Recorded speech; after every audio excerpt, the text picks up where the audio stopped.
Hello everyone, we have Atul Khobragade with us from Nagpur. He is basically into politics and student politics and हम लोग उनके बारे में आज जानेंगे। तो अतुल सर, आपका स्वागत है आज के हमारे इस एपिसोड में। थैंक यू वेरी मच जी। अतुल जी, हमारी ऑडियंस ये जानना चाहेगी कि आप अगर आपके बारे में कुछ हमें बता पाए तो बहुत ही अच्छा होगा। मैं लोकल नागपुर से हूँ जी। और मैं अभी रिसेंटली में जो ग्रेजुएट कॉन्स्टिट्यूंसी का जो चुनाव हुआ है उसको मैंने कॉन्टेस्ट किया है। ओके। बेसिकली अगर मेरा पूरा हिस्ट्री के बारे में अगर आपको मैं बताऊँ जी, तो मेरी शुरुआत ये कॉलेज लाइफ से हुई है, कॉलेज स्टूडेंट्स यूनियन से हुई है। ओके। जब छोटे थे तब हमारे पिताजी सोशल एक्टिविटीज में रहा करते थे। अच्छा। हमारे पिताजी टीचर थे। ओके। साथ साथ में वो सोशल एक्टिविटीज में भी रहा करते थे, तो वो एनवायरनमेंट हमको मिला। बराबर। और वो एनवायरनमेंट हमको मिलने के वजह से वो होता है ना कि एनवायरनमेंट का इम्पैक्ट होता है करके। बराबर। तो एनवायरनमेंट में ही हम बचपन से बड़े हो गए। उसके बाद में कॉलेज में गए, तो कॉलेज में मेरा बेसिकली एजुकेशन एग्रीकल्चर यूनिवर्सिटी से हुआ है, गवर्नमेंट कॉलेज से हुआ है। वंडरफुल। ओके। और गवर्नमेंट कॉलेज में आप अभी तो पता नहीं, लेकिन पहले स्टूडेंट्स ऑर्गेनाइजेशंस हुआ करती थी और बहुत एक्टिवली रोल प्ले करती थी। Most of the government colleges में हुआ करती थी। हाँ जी। कॉलेज में जाने के बाद में मैं स्टूडेंट्स ऑर्गेनाइजेशंस में मैं काम करने लगा। ओके। काम करते करते करते वो सारी चीजें सीखने को मिली। किस तरीके से ऑर्गेनाइजेशंस में काम करना, किस तरीके से बात रखना, किस तरीके से बातों को मुद्दे को इंटरप्रिटेशंस करना, सारी की सारी चीजें वहां पे सीखने को मिली हमको। बिल्कुल। उसके बाद में ऐसे ही प्रोग्रेस होते होते होते होते गया, क्योंकि हम हमेशा बोलते हैं कि जन्म से कोई पढ़कर नहीं आता, जन्म से कोई सीखकर नहीं आता, वो सीखना पड़ता है जाने के बाद। जी, जी। आपके अंदर में वो पैशन होना चाहिए कि हमको क्या करना है कर। बिल्कुल। तो हम वहां से ही खुद का जो एक डेवलपमेंट होना चाहिए था, ओरेटर स्किल हो गया, ऑर्गेनाइजिंग स्किल हो गया, हमने वहां से ही वो डेवलपमेंट करना शुरू किया था। और पहले से ही घर का एनवायरनमेंट होने की वजह से जी एक सपना था कि हम जाएंगे तो पॉलिटिक्स में ही जाएंगे। तो ये हमारा डिसाइड हुआ था कि कोई इधर उधर के फील्ड में नहीं जाएंगे। हमारा रास्ता हमने पहले से ही चुन के रखा था कि हमको पॉलिटिक्स जाना है, चाहे कुछ भी हो जाए जी। तो इसलिए मैं अभी मेरा 34 इयर्स ओल्ड है और मैंने 34 साल में मैंने first time graduate constituency contest किया। Wonderful sir. ग्रेजुएट कॉन्स्टिट्यूंसी छोटी बात नहीं होती। ग्रेजुएट कॉन्स्टिट्यूंसी में 6 जिले आते हैं। 6 जिले इन द सेंस 6 पार्लियामेंट्री निर्वाचन क्षेत्र आते हैं।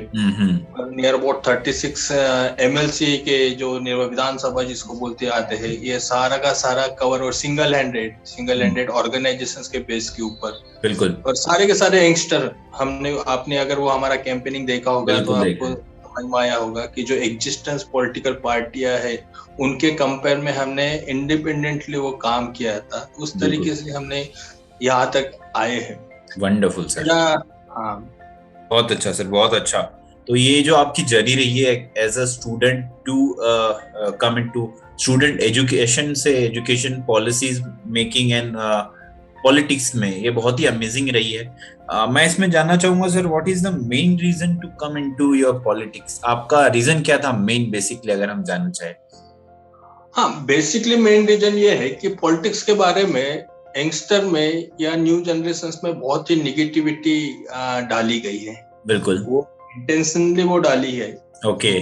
बात को हमको समझना चाहिए। अच्छा। जिस तरीके से पॉलिटिक्स को इंटरप्रिटेशन किया जाता है कॉमन लोगों में, हाँ, लेकिन ये बात को भी सच्चाई को हमने मानना चाहिए कि ये डेमोक्रेटिक कंट्री है और डेमोक्रेटिक कंट्री में विदाउट पॉलिटिक्स आप रह ही नहीं सकते। बिल्कुल सर। इसके मैकेनिज्म में एज ए सिटीजन्स करके आपको रोल प्ले ही करना पड़ेगा।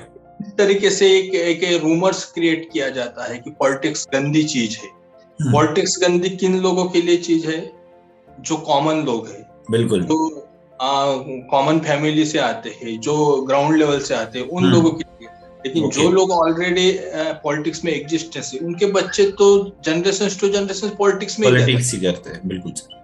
और वो डायनेस्टी हो या वो लेगेसी हो, तो लेगेसी के ऊपर अगर, डायनेस्टी के ऊपर अगर आपकी लीडरशिप अगर खड़ी होती है, बिल्कुल, जिसके पास में विजन नहीं है, तो क्यों ना हम जाए।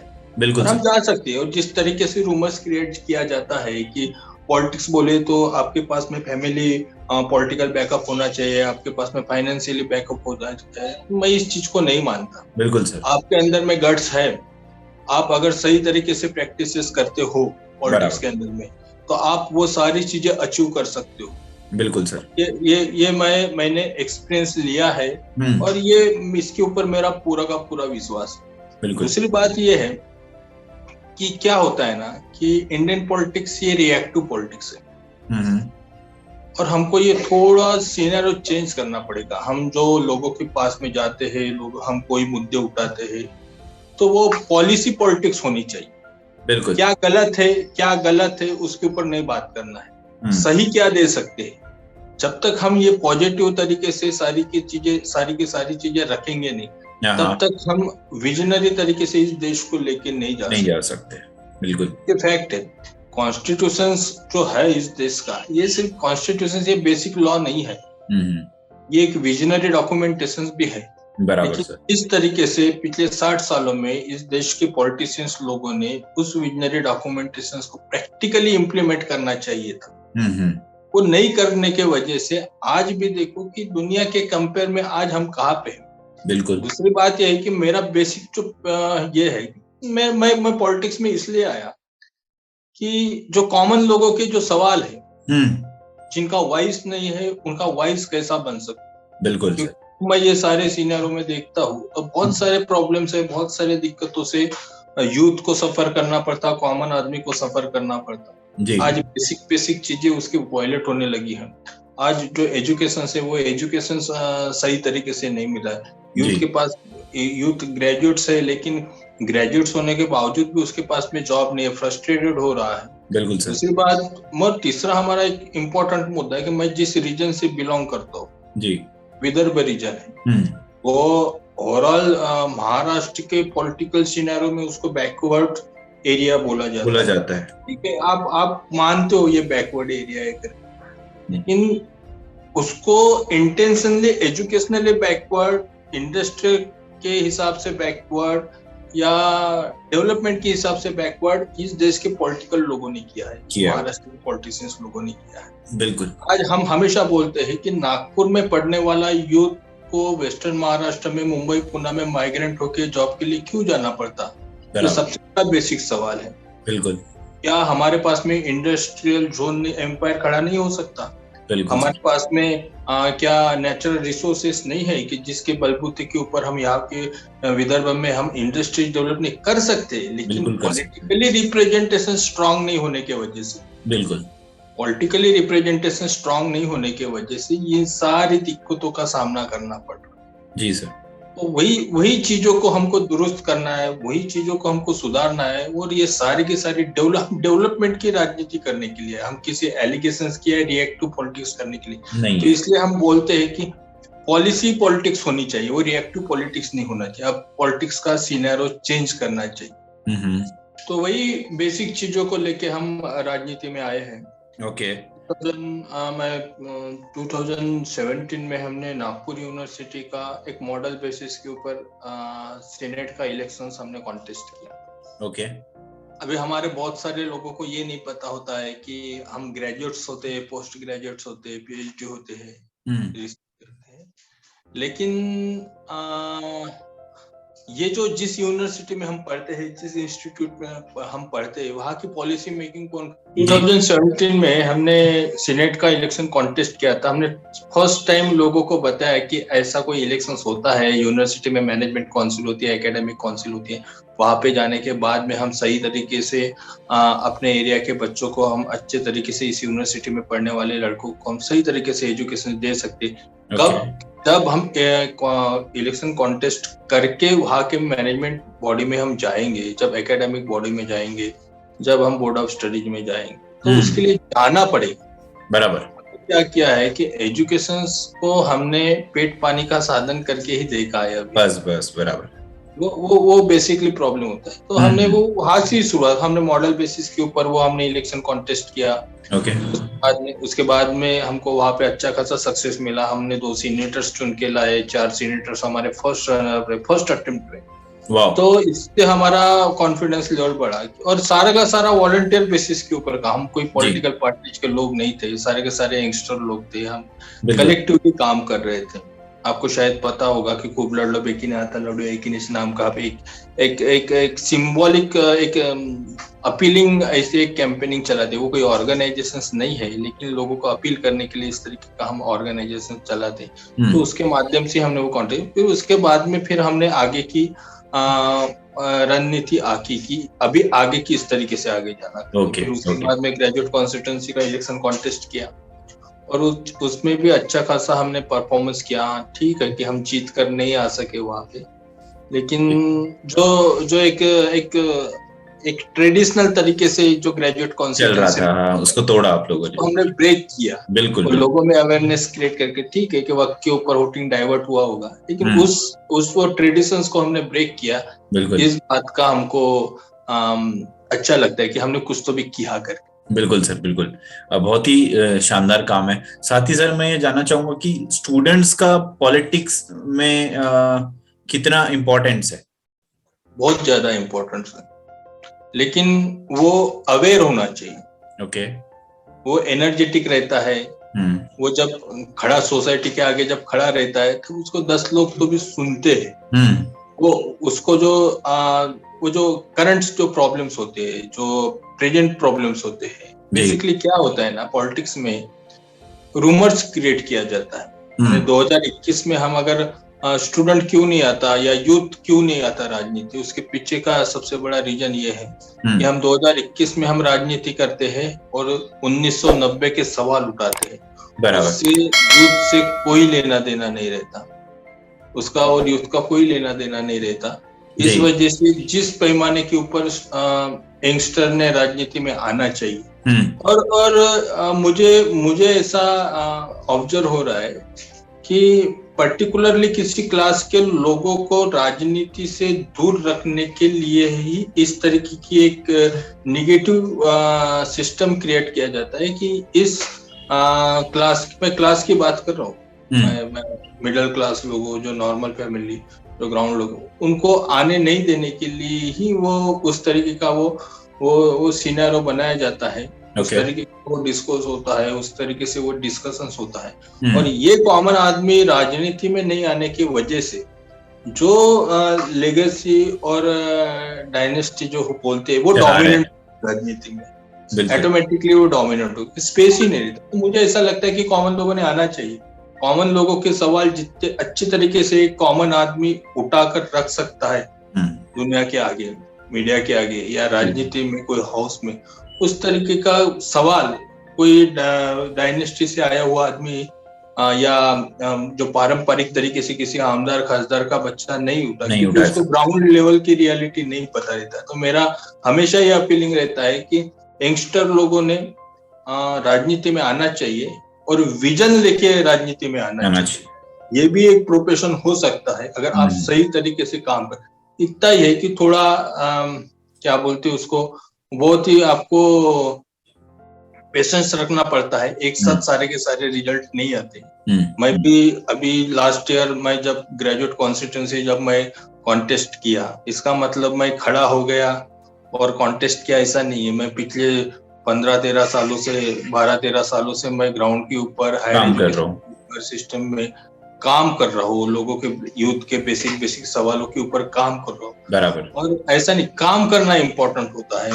मेरा चुनाव का रिजल्ट लगने के बाद में भी, उसके बाद में भी मैं कंटिन्यूअसली काम कर रहा हूँ। तो ये एक्टिविस्ट आदमी की ये सही में पहचान होती है कि इस तरीके से जो कंटिन्यूअसली काम कर, वो राजनीति में चुनाव में सक्सेस मिले या ना मिले वो दूसरी बात है, लेकिन हम जिस इंटेंशन से राजनीति में आए हैं वो इंटेंशन को हमको छोड़ना नहीं। बिल्कुल सर, इसी उद्देश्य से हम राजनीति में आए हैं। बिल्कुल, जैसे कहा जाता है कि यूथ ही पॉलिटिक्स और देश का भविष्य है, तो यूथ को तो डेफिनेटली इस फील्ड को भी सिलेक्ट करना चाहिए और इस फील्ड में आना चाहिए, अदरवाइज लाइक कौन संभालेगा आगे देश को। तो आप जैसे लीडर्स जो कि यूथ को मोटिवेट और साथ में गाइड करते हैं वो बहुत इंपॉर्टेंट है। सर इसके अलावा आपके आगे के क्या प्लान्स है आगे इन सब चीजों को लेके? इसके आगे का प्लान है कि जो बेसिक चीज है, जो अभी आने वाले 25 साल में, 30 साल में इस देश का एक मैच्योर्ड सिटीजन जो आदमी होगा, बिल्कुल उस आदमी के ऊपर हमको काम करना है। ओके। जो 60 प्लस है, जो अभी सीनियर, उसके ऊपर काम नहीं करना। यही आदमी है, यही क्लास है जो अभी यंग है, वो आने वाले 20-25 सालों में इस देश की दौड़ अपने हाथ में लेगा। ओके। तो उसके पास में वो विजन होना चाहिए कि हमको क्या एग्जैक्टली करना है। तो इसलिए, क्योंकि इंडिया में सबसे ज्यादा पॉपुलेशन ये यंगस्टर लोगों का है। बिल्कुल। लेकिन कॉन्ट्राडिक्शन ये है कि आज के सिचुएशंस में इंडिया में सबसे ज्यादा प्रॉब्लम से अगर कोई सफर कर रहा होगा तो वो यूथ ही है। यूथ इसलिए है कि आज का एजुकेशन सिस्टम देखा जाए तो आज कितना सारा सैचुरेशन हो गया कॉलेजेस का। बहुत सारे इंजीनियर्स प्रोड्यूस हो रहे हैं, लेकिन जॉब नहीं मिल रहे हैं। और जॉब मिल रहे तो वो बोल रहे कि क्वालिटी के, फिर क्या है ये? यानी आपके ही इशारों के ऊपर कॉलेजेस चलते हैं, आपके ही मैकेनिज्म में कॉलेजेस चलते हैं, और जब जॉब देने की बारी आती है तब बोलते हैं कि क्वालिटी का यूथ नहीं है, ये क्वालिटी का इंजीनियर्स नहीं है। अनएम्प्लॉयमेंट के प्रॉब्लम से, यूथ के रोजी रोटी का सवाल है, बहुत प्रॉब्लम है। और बहुत ही प्रॉब्लम, रिक्रूटमेंट नहीं निकल रही है गवर्नमेंट की, इसके वजह से बहुत ही यूथ सफर कर रहा है लाइफ से। और इस वजह से हमको यूथ के ऊपर फोकस करके काम करना है, और हमारी राजनीति ही यूथ को ही सेंट्रलाइज करके राजनीति हो। और उस वजह से हम इस पूरी चीजों को लेके जाएंगे और प्रैक्टिकली लेके जाएंगे। नहीं हमको वो जात धर्म पंथ के वो सर्कल से बाहर आना है। हाँ, उसके बाहर निकलना है, क्योंकि बेसिक चीजें क्रिएट हो गए रोजमर्रा की जिंदगी के लोगों की, उसके ऊपर जब तक हम बात नहीं करेंगे तब तक आपको लोग भी अप्रोच नहीं होंगे। सही बात है सर। तो इस वजह से हम उसी चीज के ऊपर, यूथ को फोकस करके ही हम आगे की राजनीति करेंगे। वंडरफुल सर, बहुत ही अच्छा आपका विचार है। मेरा एक लास्ट क्वेश्चन रहेगा, मैं आपका ज्यादा समय नहीं लूंगा, कि सर आपका यूथ के लिए क्या मैसेज है? मेरा बहुत ही सीधा साधा, क्योंकि मैं भी कॉमन फैमिली से ही हूँ जी, और मिडिल क्लास फैमिली से ही हूँ। लेकिन इस तरीके से हमेशा बातें कराया जाती है कि मिडिल क्लास के लोगों ने अपने हद में ही रहना चाहिए, बाकी बात गलत है। बिल्कुल बात गलत इसलिए कि आप कर सकते हो, अगर आपके पास में पैशन है, आपको एफर्ट्स लगाने की, आप प्रिपेयर हो एफर्ट्स लगाने के लिए, तो आप कुछ भी कर सकते हो।